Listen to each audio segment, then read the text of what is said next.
Because what I find is that we're in this support matrix where all we're doing is supporting women artificially by talking about their feelings. Supporting each other by talking about supporting each other. Right. I don't like that you pointed that out, but it's true. But it's now so that like true. you said that, I'm just like, wow, I love listening to women just talk about how they struggled and then, you know, then they got creative. But like, how did you get creative? And why do we need to keep getting creative? That's the question. You hit it. That's exactly why do we need to right. keep getting creative? Yeah. Why do we need to keep getting creative? Hi, everyone. On this week's episode, we're going to talk about financing over feelings, networking, and how to grow your business. My guest is Riham LaRussa, the CEO of Small Packages, and today we talk about some serious stuff, such as why are women always insistent about talking about feelings with other women rather than talking about financing. I hope you'll take a listen. Riham, I am so excited to have you on the podcast today. You are my first guest that I don't know personally. Oh, really? Yes. Well, thank you for having me. I'm excited to be here. It's such a good opportunity. I was talking last week with Alyssa, and we were saying that we should have meetings that have some sort of goal or purpose. So the goal and purpose of this is to be on a podcast and also for me to get to know you. Which would be great. Yeah, it would be great. It would be great. We've been in Win-win. the same rooms, I think. Yeah, so we're both part of Women at Work. That's right. So I've seen you around, but I don't always go talk to everybody. So let me ask you a very specific question. Okay. What's your deal? What's my deal? Yeah. My deal. I am a sarcastic bitch sometimes, Love that. We're going to get along great. but I'm also a person who is intimidated very easily. I am passionate about my passions and could give a rat's ass about everything else. Love that so much. So what are some of your passions? You have a business, right? I do. One of my passions is uplifting minorities. So I am a child of immigrants, and I always tell people my father is the American dream. He came over to this country with $50 in his pocket, was a street vendor, was mugged, decided he couldn't be a street vendor anymore. I mean, that's really the short story of it. Ended up working security for a company called American Electric Power, who paid for him to go to college, worked his way all the way up, and became a principal engineer, traveled the world. And a lot of the transformers he helped design are still in place in Japan, Germany, everywhere. And I don't believe that American dream is something that people can achieve anymore. So I want to find ways to help uplift minorities, whether it's like women, LGBTQ plus, disabilities, whatever it is. It doesn't have to be somebody who's immigrated to this country. I just want to help uplift people to help them find their dreams. And I feel like I can do that through Small Packages by finding their brands and their products and putting them more on a national scale. That's awesome. So Yeah. Small Packages. So what is that? So we do thoughtfully curated gifting. We try to take the pain of gift giving off your plate, because the default person to get all the gifts for the family and friends and the teachers and everyone always 99% of the time will fall on the woman, right? So we want to make it as easy as possible. And we have our curated boxes already, where we've got our thank you packages, our birthday boxes, Cool. and things like that. But also you can build a box. And when you build a box, you're able to sort by like what matters to you, like brand values. Do you want BIPOC owned, veteran owned, allergens? So if you're giving to a gluten-free, dairy-free, individual, just things like that. So you're able to sort by that to make sure whatever you're gifting also is more thoughtful because it aligns with your values and the recipient's values. So I remember, and this is like tangential to what you're doing, but I remember Target did like a very curated effort to get Black and brown people's products on their shelves. Yes. That was like a big push in like 2020, 2021. Yep. And so are you kind of doing this for Small Packages about getting these products like out there? Correct. Cool. So right now, we strive to keep it at around 85% women owned. And then a lot of those, we try to have it be BIPOC owned. But, it's not, you can be a man and, still fill the BIPOC void. But we really try to support the women in the BIPOC community. And where do you find these entrepreneurs to work with? In lots of different places. Some reach out to us on their own, and we like to sample all the products before they go in there because I don't want to put anything in there that I know that I would throw away or it actually tastes horrible or the packaging is crap. And I like to give constructive feedback if we decide not to go with it. So a lot of them, they reach out to us. Some of it is Google searching. I've been trying to go to more of the trade events where they have them. Unfortunately, the ones that have occurred always occur when my kids have some kind of events happening. So I haven't been able to do a lot of that. And there are some websites also that you can, do your own searches on that support small owned companies. And when did you start Small Packages? So I acquired Small Packages in November of 2022. Okay. So a little over 2 years. So one of the things that I help, it's mostly it's the intersection between higher education, entrepreneurs, and government. So I help people kind of talk to one another. Mm-hmm. And so one of the things that I think about a lot is, in the Capital Region, are we supporting entrepreneurs well? What is the government doing well? What is the private sector doing well? What are quasi-government organizations doing well? What are private organizations doing well? And so I would just love to talk about Small Packages in the context of the Capital Region and what support you had, not only to buy it, but to grow it. Did you take out any debt to buy Small Packages?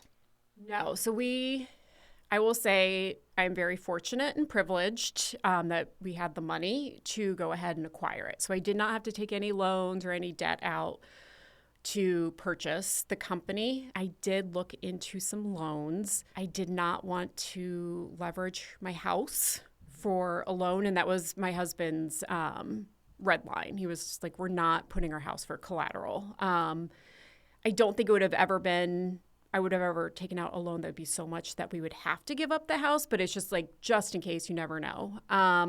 So I did not take out any loans. I did reach out to look into different loan options. So a lot of the ones that are available for small businesses really aren't enough money. It's a few $1,000s to $5,000. There's a lot of grants out there, but again, it's a lot of paperwork and time that you put into it and will likely not get the grant. And again, it's not that much money that to me, it's been worth the time, which sounds... I don't know. It doesn't sound great that I'm saying my time's not worth that little bit of money, but yeah. It's really hard to find that balance. Yeah. And, there are some resources that I've reached out to. Some I've liked better than others. I worked with SCORE for a while. They were really helpful, but, the person who was in marketing that was helping me on that aspect had been retired and really didn't know digital marketing, which is a really big part of today's advertising and, social media. So if you're not with marketing, if you don't know digital marketing, how are you going to help an up and coming business in the marketing realm? So for listeners, SCORE it's an SBA program that connects people who have been in the workforce as mentors to entrepreneurs. So how did you find SCORE? So I found SCORE by talking to another entrepreneur who I met at Palette. So Palette is actually where I've met a lot of people in the community of entrepreneurs and everything. And so she used SCORE and had a lot of success with them, breaking out with the business plan and everything. So she referred me to SCORE and I used them and they were very helpful. There were just some things, it's really hard to say, but I just didn't want to be held accountable to them. I didn't do everything that they wanted, and it wasn't that it was a bad relationship. It was a good relationship, actually. I really enjoyed a lot of the conversations and the feedback and advice that I got, but it just wasn't the right fit for me. And it could have just been the mentors weren't just the right fit for my business. Sure. Well, the reason I ask is because, I am always surprised because I feel like I know a lot of these resources just by virtue of what I've done and the people I've been around. And so I'm always curious about how people find resources. And so you found it through a private entity who referred you to SCORE. Correct. And so that's interesting. And are there any other resources that you used? Yeah. So, I did another one that helped with sales, like to help you drive your sales.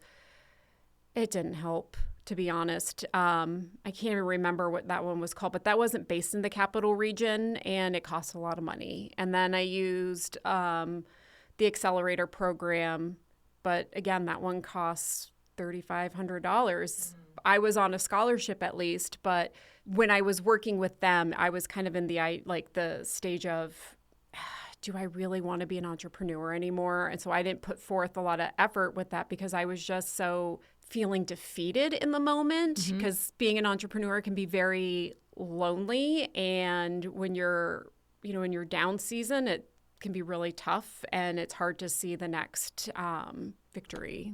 I always try to, and I don't think I'm successful all the time, but I always try to put myself in the shoes of 2016 Heidi. Because when I started my first business, I had no idea that other people or other entities or the government had an interest in my business succeeding. I just didn't know that. Right. That was totally foreign to me.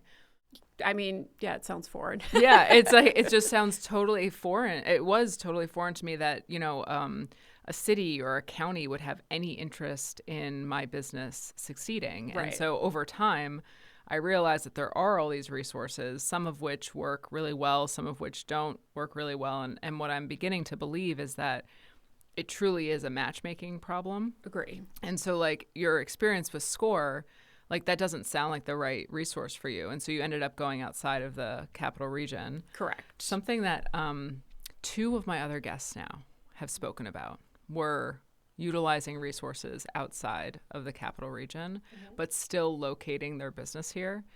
And I will tell you, there's something economic developers and the government sometimes feel like if an entrepreneur is using a resource outside of the region, they're not going to stay here.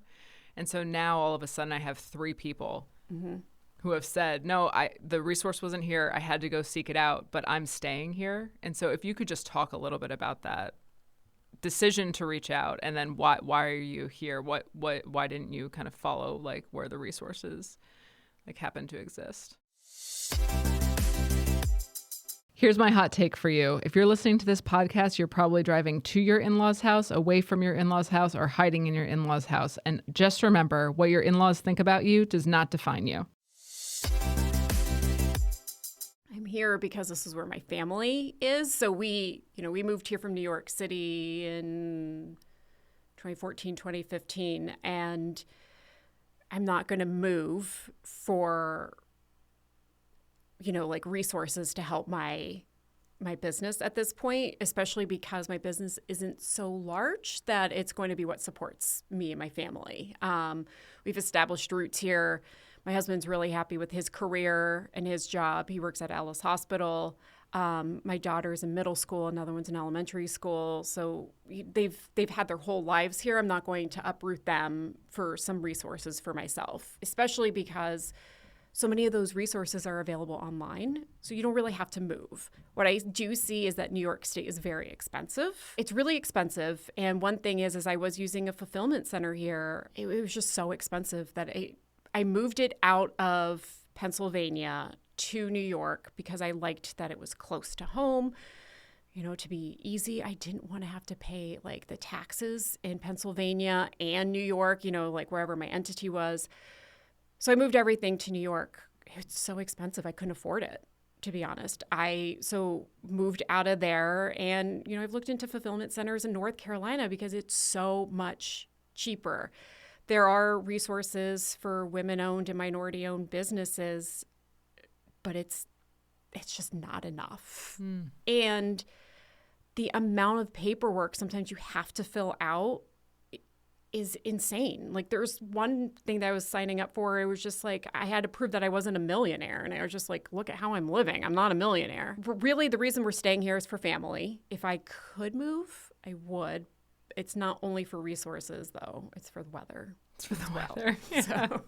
So just throwing that out there. It's not just New York State resources. It's New York State weather, too.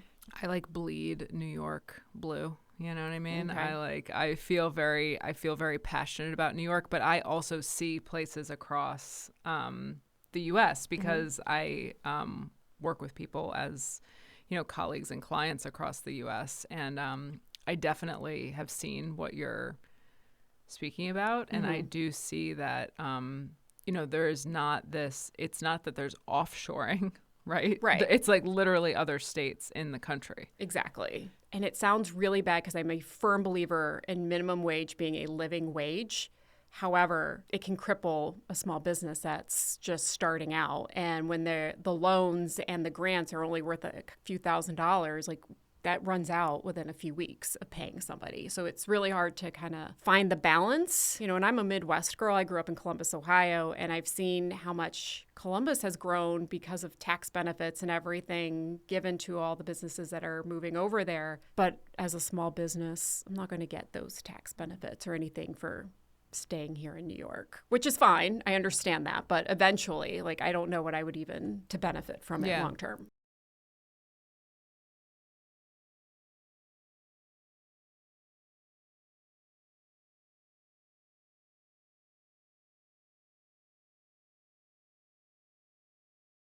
Start and grow their business, what would it look like? What would be your ideal that would have it? Because there are some things that I know, and you've already said them. I think paying attention to the opportunities for the spouse is incredibly important.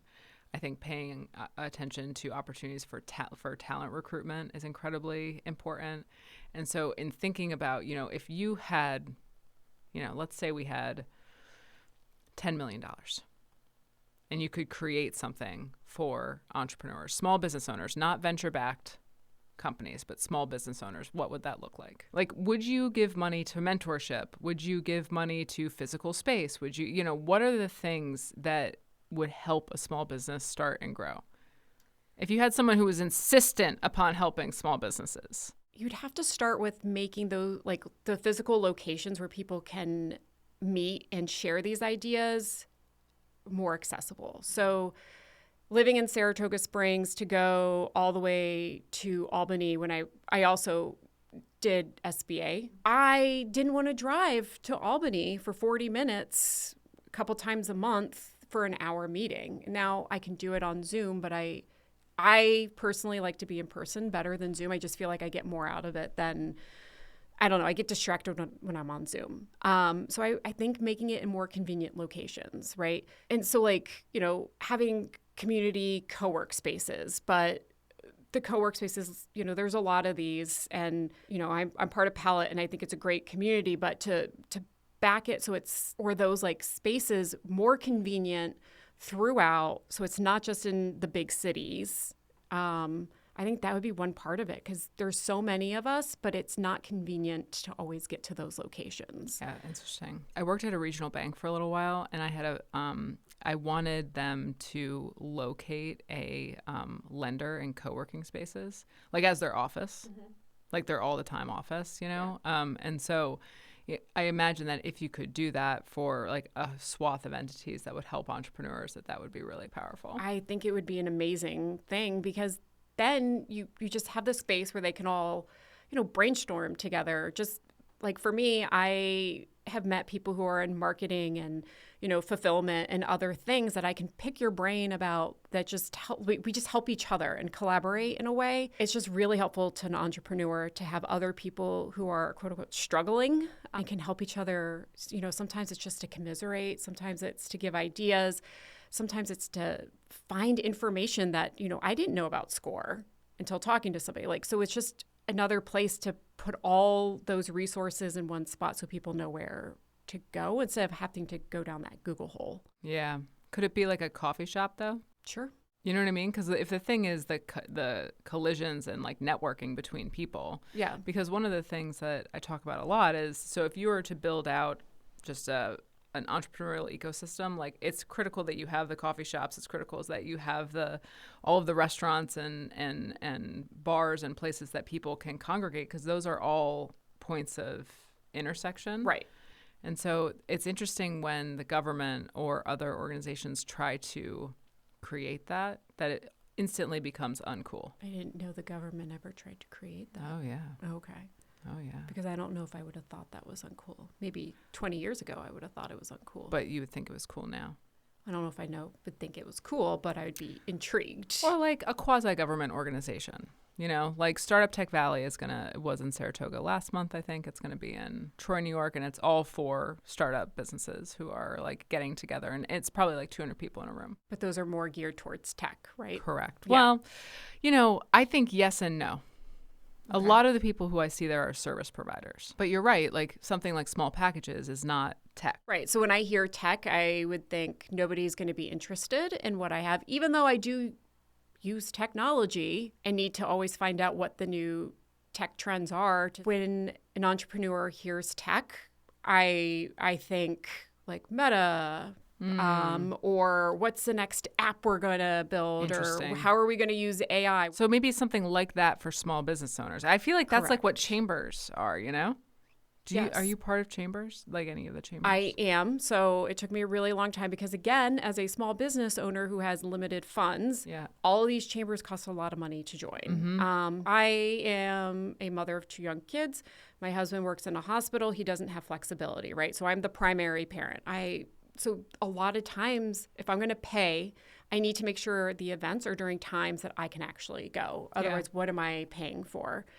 So I can only join so many chambers, and you know, right now the chamber I belong to is ARCC, Adirondack Regional. Yeah, Regional. they're great. And I really joined because I really liked the Women's Business Council there. Yeah. I had never walked into a group of women that were so supportive instantly and welcoming. I was like, holy shit, like where have you women been my whole life? So that's the only chamber I'm a part of right now. I'd like to join more chambers, but I also, again, like don't have $500 to $1,000 or whatever it is to join all these different chambers. And I don't have the time. Like my biggest resource, like my limited resource is time. Like how do I go to all these events? Yeah, this is very interesting to me. So if basically there was so like Startup Tech Valley, I actually think you do have to pay a little bit of money, but it might actually, no, I think it's free. It's not even like paying the money. It's trying to figure out where should I spend my money. Right, sure. Something like that where you could bring small business owners together, I think might be helpful. Yes. It's like startups, but for small business. Yes, but it sounds like that's like a once a year thing. It's once a month. Oh, why have I not heard of this? I don't know, but I'll definitely send you the link because we'll put it in the show notes for sure. Good. I'm sure that information is all out there, but if we had like, I don't know, like, you know, when you were in college and there was the boards of like jobs, well, I don't know how old you are, but when I was in college, there were job boards and you took them, you know, just to have all that information out there.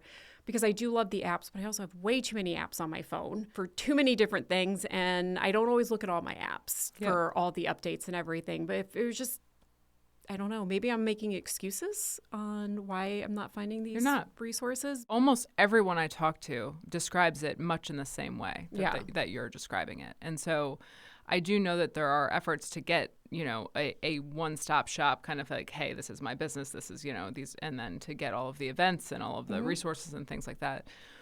And other communities do have that. Invest Atlanta. Yeah, sure. And Invest Atlanta is one of them. Or, you know, there's a number of them. But I do know that, you know, as organizations try to create that, it's always helpful to hear from entrepreneurs, like their experience. And you are almost echoing to the T exactly other people's experience, which is just like, oh, I didn't know about that.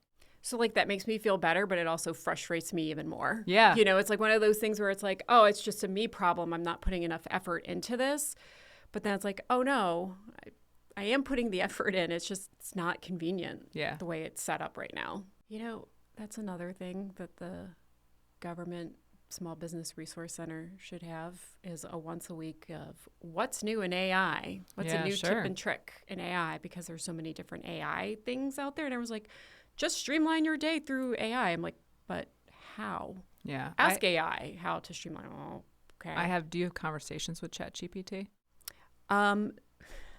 I always make sure to say, hi, how are you? And thank you so much. You're so helpful. When the robots attack, I'm going to be the kind one. Yeah, there you go. That's really good. I know that sounds crazy, but I don't do it because I think they're going to attack me, but I just do it to be courteous, you know? Yeah. I'm a inherent skeptic. Okay.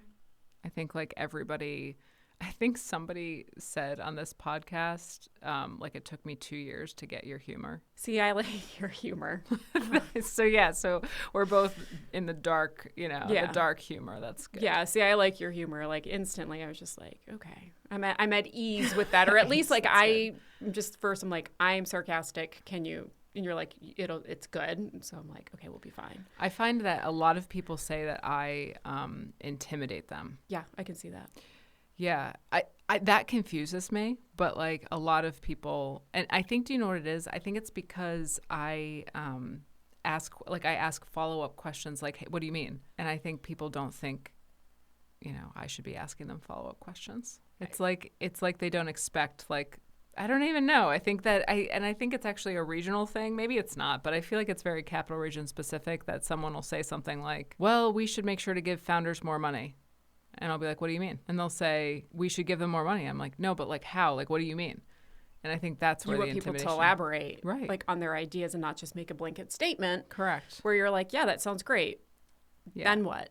Right. Well, yeah, your first question to me is, what's your deal? And I was like, yeah, that's right. I don't know. You're like, I don't know what my deal is. Like, in what regard? I'm not sure what my deal is. Yeah. So I mean, I was intimidated by you. Interesting. It sounds really bad, but I'm going to be honest. It's because we were raised with women should be smiley and warm and everything. And you're not cold, but you're not like big smile, like, hi, welcome. How are you? So for me, it's instantly like, oh God, she doesn't like me.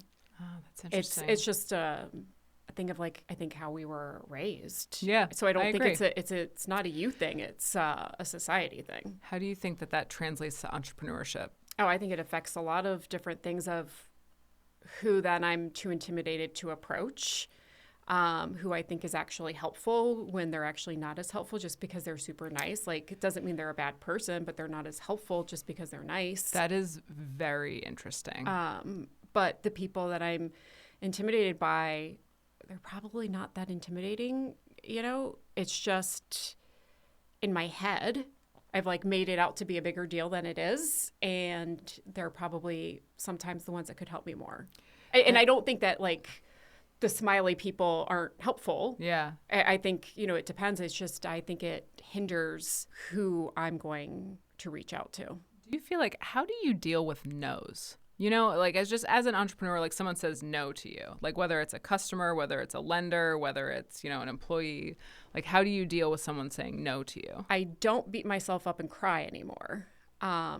Anymore. So there was a... Yeah, because it was automatically, oh, you don't like my idea. This is a bad idea. This is dumb. Why did I even think this would work? Why am I even talking to these people? So it took a really long time to build up the confidence and just be like, just because this doesn't work for them doesn't mean it doesn't work for others. Or it could mean that they said no because I didn't explain myself well enough. So I need to learn how to be more concise and explain what I want and what I need more clear and not in a long run out, like 15-minute explanation. Mm-hmm. So when people say no to me now, it's, yeah, you're right. This probably won't work for you, or, do you see another need in the future? Or, with the money thing, I just don't ask anymore. So I haven't been told no. Yeah, I like that. You got enough cash flow. You're good. Yeah, you can make your own yeses. I just don't even ask anymore. Yeah, that's good. So, you can make your own yeses. Yeah. I was talking with another guest about failing fast. And so when you get no's and negative signal, essentially, that means that you need to fail fast. But in our conversation right now, we're talking about getting a no when really it's not the right person. Like, how do you tell the difference between those two things? Like, how do you tell a no that's just not the right customer, not the right person? And how do you tell a no when it's a bad idea and you should stop doing your business? So that took me some time. And for me, I feel like it's just through conversation. So one thing, I hate salespeople, right? But it's the stereotypical salesperson, because now I'm doing a lot of selling and sales. And I have found that when I have a conversation with somebody, and through that conversation, half the time I'm like, you know what? I actually don't know if our services are good for your corporation. A lot of times I will be the one to just be like, you know what? I don't see the fit either. So I'm just going to say that. And if anything changes, let me know, because this is what we can provide and what we can do. Versus just saying, this is what I have and this is what I want to do. And then you'd be like, no, I don't have the budget. Well, you don't have the budget because you don't know what I'm going to provide. Because a lot of times you're going to buy company gifts or client gifts anyways. So I want to find out how, when, and why you're doing that and what you usually spend on that before I find out if we're a good fit. Because if you tell me, yeah, we do, we always send these cookies, they're $20, I can't fit into that budget. So you're not a good fit for me. So you don't think my idea is good, right? So I think it's a lot through just conversing with people and getting to know why they would want to give a gift. It's just really sales 101. Yeah. What is your problem or your pain point? Is it you have the budget but you don't have the time? I'm your person. Is it, you give out 5 cards a year? I'm not your person. Mm-hmm. So yeah, it's like in that situation, it's like you're qualifying them. Yeah. To sell to them. Right. Whereas like when you're trying to figure out through customer discovery, is this a business that's viable? Correct. You're trying to see, like, do people have these problems? Once you know that a lot of people do have a problem, then you're just qualifying the person on, whether they have the money, whether they don't have the time in your case. Exactly. So then it's just, I'm like, well, we do, we have our direct to consumer, we have our e-commerce site, like our website, for one-off gifts, like, here's my card, like, I would love for you to check it out for your own personal gift giving. But it took a really long time to get there because I felt like I was never explaining myself well enough and people would just automatically shut it down. And I would curl up inside and die a little bit.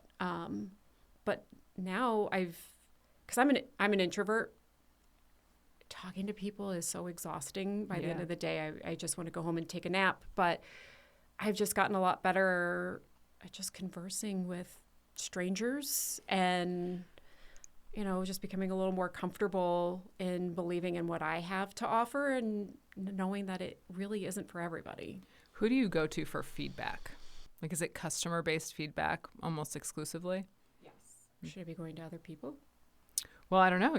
I bring that up because you said that it's like helpful to have these kind of collisions with people, and like you didn't use the word networking, but in networking environments, and for me, that's where I get a lot of feedback. Oh, yeah. So I think in a lot of ways, I guess feedback in a different way is what products should I be offering? I'm not getting a lot of that from customers. I'm getting that from people that are cooler than me and know what's trending. I don't know what's cool anymore. I'm learning a lot from my 11-year-old what's in style, right? So I try to, I don't want to say survey. I talk to a lot of different people, be like, well, what do you use a lot? What's really cool? Well, what would you want as a gift? What would you hate to get as a gift? So not just customers in that regard. When it comes to like the fulfillment side, I get feedback from other people who are trying to do this like similar things, but not the same business. So if you had to pick one thing, if there was one thing that was a big game changer for your business, what would that have been? Me putting myself out there more and going to all the networking events, just growing outside of my comfort zone and pushing myself. I don't know, I keep saying like I have a lot of support and community and resources from Palette, the co-work space, and everybody that works out of here. But I think what has helped me grow my business with the B2B side is just putting my, like shyness away and like forcing myself to go to these networking events and forcing myself to start conversations with people and becoming more comfortable with it, like the more I practiced. So I don't know that it's really been a resource from others. I think it's just forcing myself to put my big girl pants on and go talk to people and meet people from all different areas. So I asked this because I don't relate to that at all.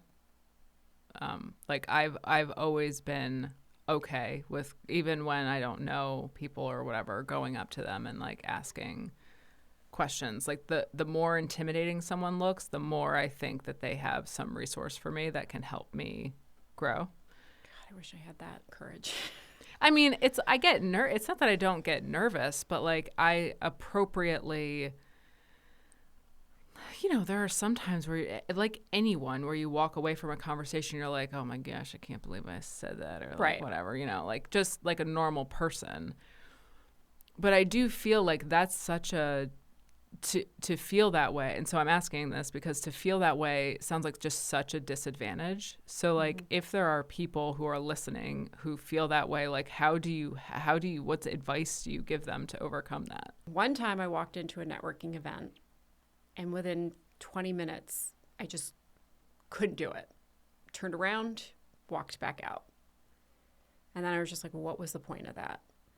So I always joke around that I'm a little socially awkward. I'm a little weird. So now if I just see like one other person just kind of hanging out, I try to go up to them and I usually say something really stupid. Like, this isn't awkward at all. Like, I just say something really dumb like that and break the ice. And usually just doing it with one person usually just kind of softens it a little bit. Yeah. And I will then try to talk to a couple more people.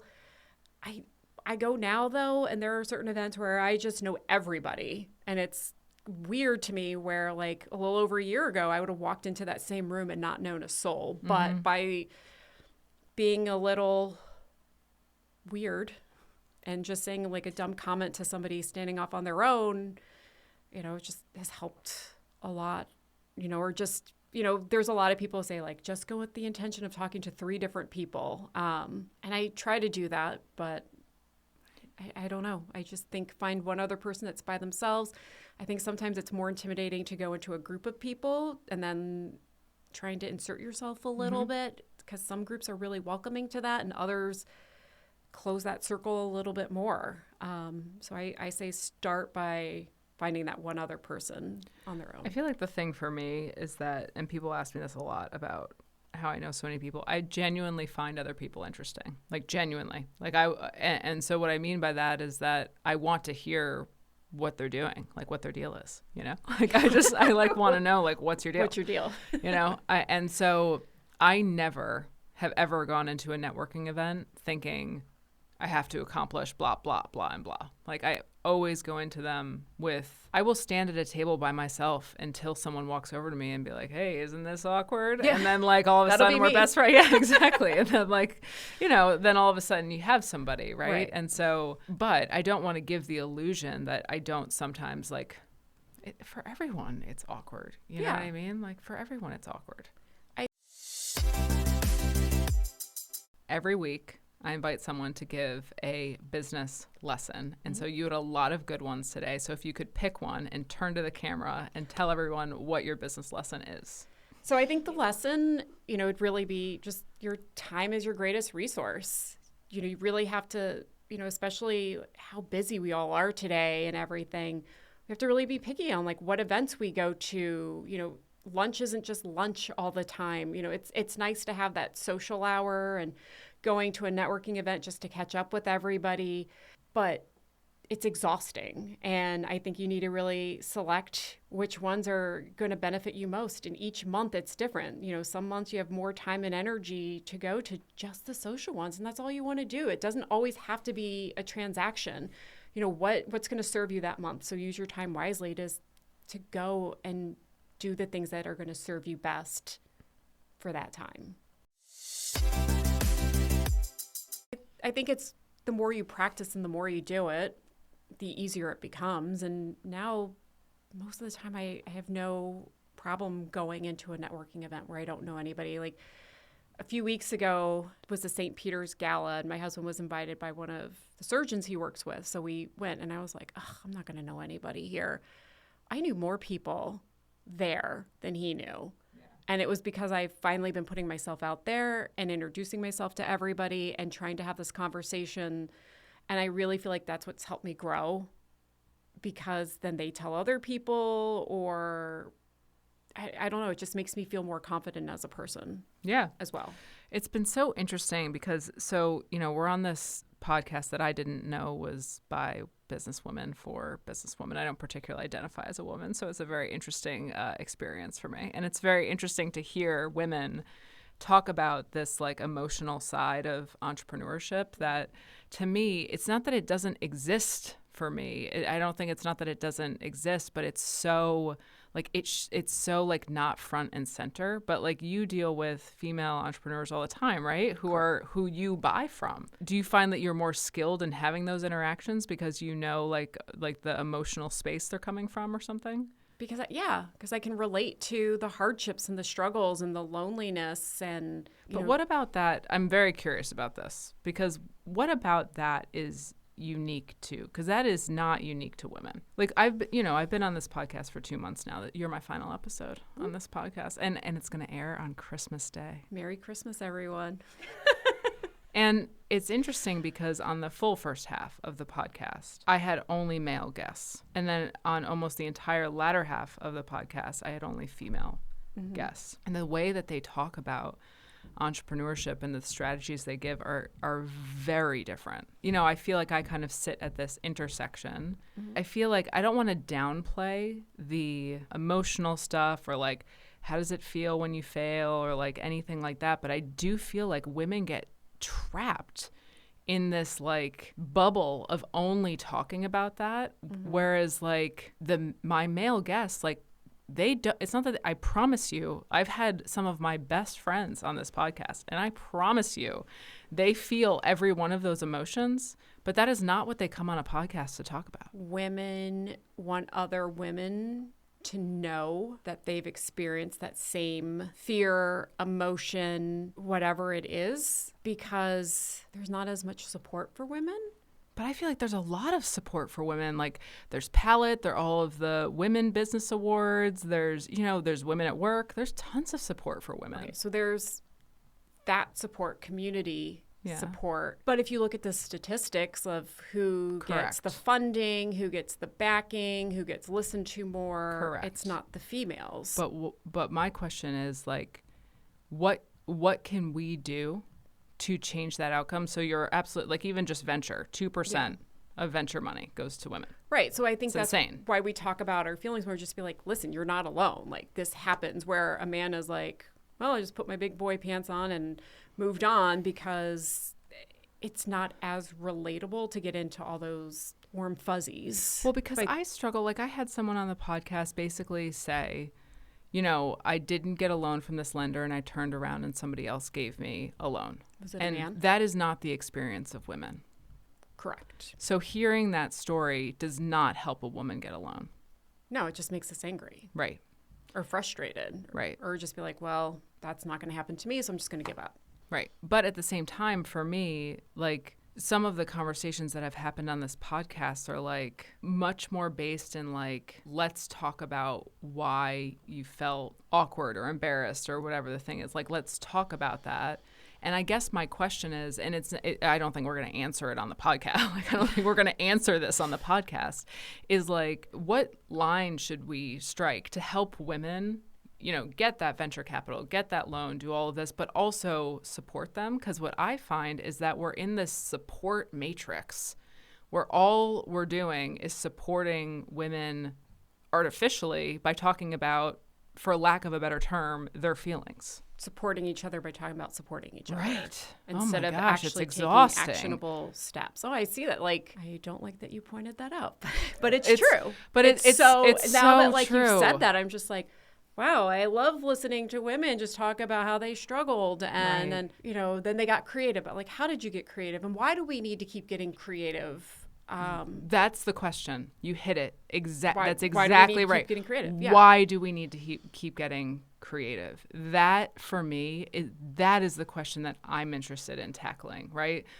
What do we do to change the amount of money in venture capital that goes towards women? How do we do that? And I really, really, really, really, really do not think it's through supporting women about their feelings. Well, no, it's not. Like, you need to be there to support people for their feelings and their, frustrations, and help carry them. Not carry them, but you know what I mean? Just I do. Move to the next step and everything. I mean, I just wish there was a way to just be like, okay, 50% of this money has to go to females, or like 25% have to go to females, 25% has to go to BIPOC, doesn't matter if they're men or women, whatever, and then 25% has to go to this group, whatever it is, but you can't really do that when it's other people's money. I feel like sometimes women come to me and they're like, why can't I get investment? And I'm like, because you haven't set up your company to be a company that is investable from a venture capital standpoint. And so... Didn't even know you had to set it up a certain way to do that. Yeah, so like a venture backable company, I mean, when founders raise money, they all of a sudden have someone else's money, and they have to be good stewards of that money. And so they have to be prepared for a few things. One is to be pushed very hard to grow into $1 billion company within 10 years. And then the second is to exit the company. And through accepting investment, their stake in the company gets diluted over time. So to have it be worth it for a founder to raise money, the pie has to be so big that when they are diluted after their pre-seed, seed, A, B, C, D round, that they will still make money. So if they only own a fraction of the company that originally they owned 100% of, or 50% of if they did it with somebody else, that they would still make money upon an exit. So that typically happens if you have a very, very, very high growth company that an investor invests in, the company burns through all the cash, doesn't have really any revenue or very minimal revenue, and then kind of hits up in this curve, a J curve, right? So something that I find that is very frustrating is when people say, but I want investment. I want to get venture investment. And I say, well, what does that mean to you? And oftentimes in talking through it with them, they think it means a grant. Oh, no. I mean, I figured that the person would get a stake. A grant means you don't have to pay it back and report to anybody. Well, I'm sure you have to report something. Yeah, but there's also different types of investment. There's high net worth individuals investing. There's venture capital investing. Like those are typically firms. There's angels investing. And so when a venture capital firm invests, that's a very different thing than a high net worth individual investing in a company, because the way that those people get paid back is very different. So you can have different types of financing, right? So venture, the expectation there is that they're investing in companies that are going to be 100x. And they're doing that because, maybe they'll invest in 10 companies over a 10-year period, and a few of them will return the money. Some of them will lose the money. One might do a double, and then one of them is, has a huge exit.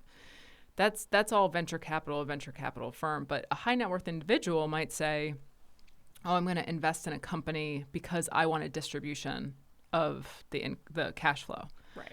And so those are just very different things. Here would be my hot take today. I hate pitch competitions. I think they're silly. And I think they're silly not for the reasons that people, I think, would expect. I think they're silly because every company in a small to middle market is invited to pitch at a pitch competition. And the purpose of a traditional pitch competition is to get investment into a company, when most of the companies should not be accepting investment, or at least definitely not venture. But more likely they should accept something that's non-traditional, like, revenue-based financing, or, pay for performance financing, or even just traditional debt or factoring. There's all of these different ways to get money into a company. We need to talk later. For sure. I'm happy to. I mean, it's like, when you know all this stuff, but you know a lot more about it than I do. Well, I guess when I talk to entrepreneurs who are looking for an exit, or they're looking for investment, or they're looking for money, there are so many more things than venture capital or an SBA loan. Like that is like such a artificial dichotomy. But we don't really know about a lot of the the in-between. Yeah. And I think, things that help with that are like, first of all, I'm happy to talk to anybody about that. Like either we'll meet at an event or we'll meet for coffee. We'll both send around the awkward, cocktail table or whatever and talk about different financing options. I'm happy to do that. But then that's oftentimes what like a fractional CFO should do, like a good one, like a good fractional CFO. And money should always be used for to propel a company. Mm-hmm. Venture capital is rocket fuel. And you're not going to put rocket fuel into a Honda Civic because the Honda Civic would blow up. And so that is not an appropriate capital source for most companies that I talk to. Right. That makes sense. Yeah. But there's plenty of there's gasoline as well. There's EV, like battery charging. So there's lots of different ways to propel the company forward. But it's finding the right fuel source. Right. Finance is a scary thing to talk about for some ungodly reason. Talking about the finances and the numbers is terrifying. And here's my frustration. Do you know what I see all the time?